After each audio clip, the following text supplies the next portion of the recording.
Eli olen Pääkkö Eero Iisalmen voimalaitokselta ja täällä työskentelen käyttöpäällikkönä tällä hetkellä.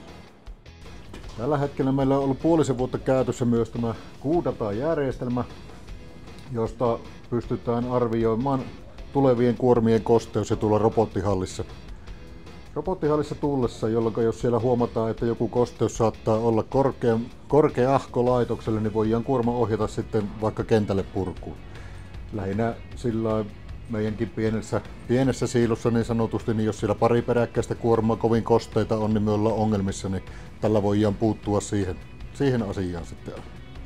Toinen hyvä hyöty, mikä tästä saadaan, niin tuo koneen näkö laskee tuon kuorman tilavuuden tarkkaan, ja meillä on tuo polttoainekentän tilavuus on kuutiona ilmoitettu, niin saadaan vähän tarkemmin piettyä nyt sitäkin yllä sitten.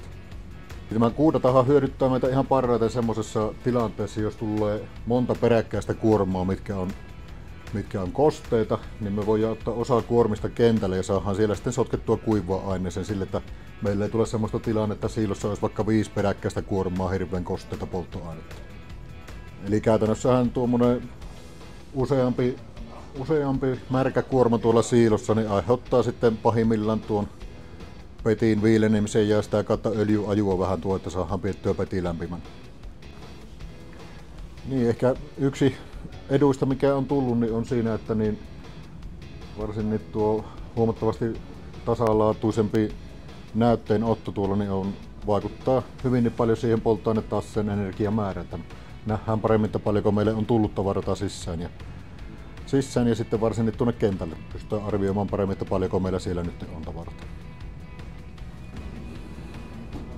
Tämä Q-Data-näyttöhän näkyy myös tuolla näytteenottohallissa kuljettajalla, ja jos tämä Q-Data ennakoi, että kuorma on vähän kosteampi, mikä kuuluisi olla, niin sieltä tulee kuljettajalle hälytys, jossa lukee, että ottaa yhteyttä valvomoon ja valvomo sitten kertoo mihinkä viiään kyseinen kuorma on.